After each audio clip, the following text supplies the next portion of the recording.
የአሜሪካ ጦር ኃይል መካከለኛው እዝ ፕሬዝዳንት ዶናልድ ትራምፕ በሰጡት ትዕዛዝ መሰረት ወደ ኢራን ወደቦች የሚገቡና የሚወጡ ማናቸውንም እንቅስቃሴዎች ለመቆጣጠር የባህር ላይ ከበባ ከዛሬ ጀምሮ እንደሚያደርግ አስታወቀ።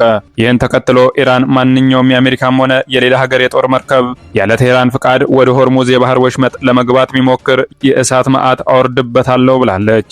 የመካከለኛው ምስራቅ ውጥረት እየተባባሰ ሲቀጥል አሁን ደግሞ ቻይና ላይ ከፍተኛ አደጋ ደቅኗል ተብሏል። ዝርዝሩ በቀዳሚነት ወደ እናንተ ይደርሳል። የቱርኩ ፕሬዝዳንት ረሲብ ጣይብ ኤርዶሃን እስራኤል ላይ ወታደራዊ እርምጃ ወስዳለው ማለታቸውን ተከትሎ እስራኤል ጠንካራ ምላሽ ሰጠች። ፕሬዝዳንቱ ሀገራቸው ቱርክ ከዚህ ቀደም በካራባክና በሊቢያ ካደረገችው አይነት በፍልስጤም ጉዳይም ወታደራዊ ጣልቃ ገብነት እርምጃ እወስዳለው ሲሉ ዝተዋል። ፕሬዝዳንቱ በአንድ ዓለም አቀፍ መድረክ ላይ ባደረጉት ንግግር እስራኤልን አለመኔ ሲሉ ጠርተው ቱርክ ከእስራኤል ጋር ወታደራዊ ፍልሚያ ውስጥ ልትገባ እንደምትችል ጠቁመዋል።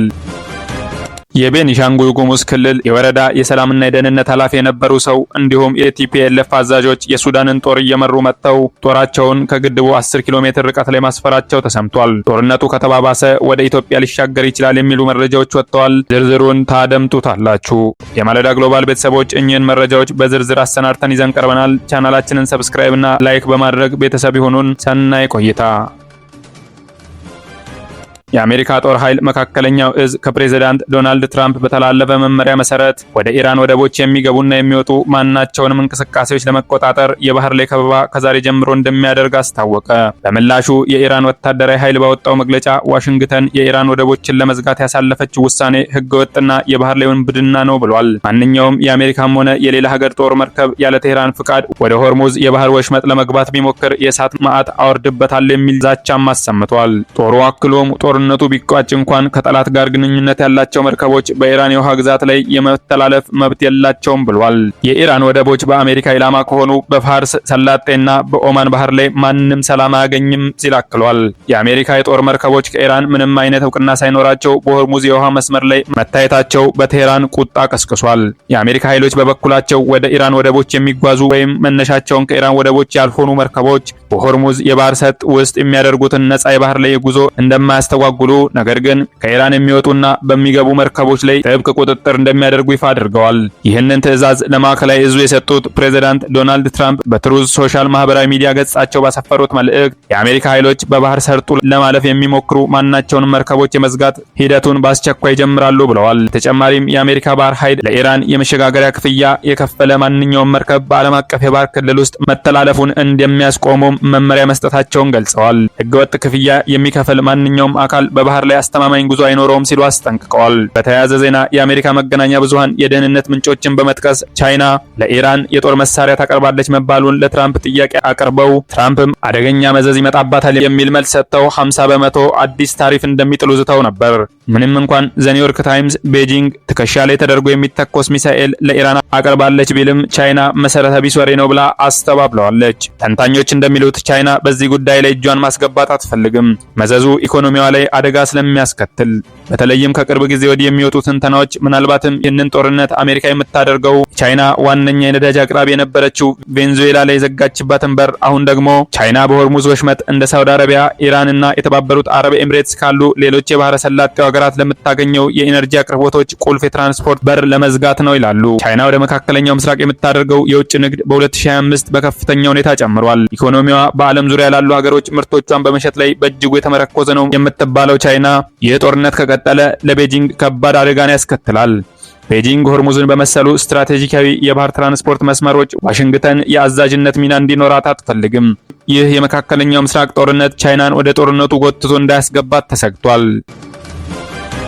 የእስራኤል ጦር ኃይል በደቡባዊ ሊባኖስ ጀቢል በተባለ ስፍራ በፈጸመው ጥቃት ከ100 በላይ የሂዝቦላ ተዋጊዎች መገደላቸውንና በመቶዎች የሚቆጠሩ የጦር መሳሪያ ማግኘቱን ሲገልጽ ዛሬው ዕለት ሂዝቦላ ድሮኖችን ተጠቅሞ ሾሎሜ በተባለ ስፍራ በሚገኙ የእስራኤል ወታደሮች ላይ ጥቃት መፈጸሙን አስታውቋል። በመካከለኛው ምስራቅ ጦርነት እስራኤል ሊባኖስ ላይ ትኩረት አድርጋ ጥቃቶችን እየፈጸመች ነው። ከሰሞኑ በሊባኖስና በጋዛ በፈጸመቻቸው ጥቃቶች በርካቶች ተገድለዋል። ይህን ተከትሎ ከቅርብ ጊዜ ወዲህ በዚህ ጉዳይ ላይ አስተያየታቸውን ሲሰጡ የሚደመጡት የቱርኩ ፕሬዝዳንት ረሲብ ረሲፕ ጣይብ ኤርዶሃን ያልተጠበቀ ንግግር አድርገዋል። ፕሬዝዳንቱ በእስራኤል ላይ ወታደራዊ እርምጃ ወስዳለሁ ብለዋል። ሀገራቸው ቱርክ ከዚህ ቀደም በካራባክና በሊቢያ ካደረገችው አይነት በፍልስጤም ጉዳይም ወታደራዊ ጣልቃ ገብነት እርምጃ ወስዳለሁ ሲሉ ዝተዋል። ፕሬዝዳንቱ በአንድ ዓለም አቀፍ መድረክ ላይ ባደረጉት ንግግር ይህ ወንጀለኛ የሆነ የእስራኤል መንግስት አረመኔም ነው ሲሉ ጠርተው ቱርክ ከእስራኤል ጋር ወታደራዊ ፍልሚያ ውስጥ ልትገባ እንደምትችልም አስጠንቅቀዋል። እስራኤል በፍልስጤም ላይ የቀጠለችውን ጦርነት ለማስቆምና ለመከላከል ጠንካራ መሆን አለብን። ከዚህ ቀደም ሰላም ለማስከበር ወደ ካራባክና ሊቢያ እንደገባ ነው። በእስራኤል ላይም ተመሳሳይ እርምጃ እንወስዳለን። በፍልስጤም ጉዳይ እጃችንን አጣጥፈን የማንመለከትበት ጊዜ ቅርብ ነው ብለዋል። ለዚህ የኤርዶሃን ንግግር ፈጣን ምላሽ የሰጡት አንድ የእስራኤል ከፍተኛ ባለስልጣን ኤርዶሃን ራሱን እንደ ኦቶማን ቱርክ ሱልጣን የሚያይ አምባገነን ነው፣ ሰሜን ቆጵሮስን፣ የኩርድ ግዛቶችን፣ አርሜኒያውያን ላይ የዘር ማጥፋት፣ የመሬት ወረራ እንዲሁም በእነዚህ ሀገራት ደም ላይ ኢኮኖሚያን የገነባች ሀገር ቱርክን ለእስራኤል ስለ ስነ ምግባርና ሰብአዊ መብቶች ልትሰብከን አትችልም። መጀመሪያ ራሷን ሰብአዊ መብት ምን እንደሆነ ልታውቅ ይገባል ብለዋል። እስራኤልና ቱርክ ከቅርብ ጊዜ ወዲህ የቃላት ጦርነት ውስጥ ገብተዋል። ይህም ምናልባትም በሶሪያ አዲስ መንግስት ስልጣን ከተቆጣጠረ በኋላ የኃይል አስተላለፉ ጥያቄ ውስጥ ስለገባ ነው የሚል ትንተናዎች ይቀርባሉ። በሱዳን በሁለት ኃይሎች መካከል ጦርነቱ ከተጀመረ 3ኛ ዓመቱን ይዟል። በዚህ ጦርነት የምስራቅ አፍሪካ ሀገራት ከብሔራዊ ጥቅማቸው አንጻር ከተፋላሚዎቹ ከአንድ ጎን ቆመው ድጋፍ ሲያደርጉ መቆየታቸው ሲነገር ቆይቷል። ከዚህ ጦርነት ጋር በተያያዘ ዩናይትድ አረብ ኤምሬትስ፣ ሳውዲ አረቢያ፣ ግብጽ፣ ኤርትራ፣ ኢትዮጵያ፣ ኬንያ፣ ቻድ ስማቸው በሰፊው ይነሳል።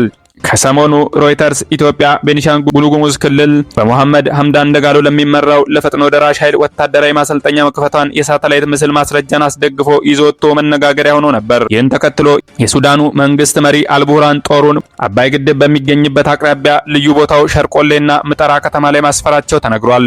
ሸርቆሌ ተብሎ የሚጠራው አካባቢ ለግድቡ ከ5 እስከ 10 ኪሎ ሜትር በማይሞላ ርቀት ውስጥ ይገኛል። የሱዳን ሁለቱም ተፋላሚዎች ኃይላቸውን እያስጠጉ የሚገኙባቸው ቦታዎች ጦርነቱ ከተባባሰ ወደ ኢትዮጵያ ውስጥም ዘልቆ ሊገባ ይችላል ተብሏል። የኢትዮጵያ መንግስት በሀገር ውስጥ የሚያራምደው ፖለቲካ በቀጣይ በቀጠናው ላይ የሚኖረው አለመረጋጋት ከፍተኛ አስተዋጽኦ ሊያደርግ እንደሚችል አመላካች እንደሆነ መረጃዎች እየወጡ ይገኛሉ። ይህ በኢትዮጵያ ድንበር አቅራቢያ እየተደረገ ያለው ጦርነትን እየመሩ ከመጡት መካከል ቀደም ባለው ጊዜ የብልጽግና አባልና የቤኒሻንጉል ጉሙዝ ክልል የኡራ ወረዳ ሰላምና ደህንነት ኃላፊ የነበሩ አሁን ላይ መንግስት ጋር ውጊያ ላይ የሚገኙት የጉሙዝ ታጣቂዎች አዛዥ እንዲሁም ደግሞ በቀድሞ ኢህአዴግ መንግስት ሰላም ለማስከበር የተላከው የኢትዮጵያ ጦር አዛዥ የነበሩ የቲፒኤልኤፍ አዛዦች ይገኙበታል ተብሏል። የማለዳ ግሎባል ቤተሰቦች መረጃዎቻችን ይህንን ይመስሉ ነበረ። ቻናላችንን ሰብስክራይብ፣ ቪዲዮን ላይክ ማድረግ አይዘንጉ። ቸርን ሰንብት።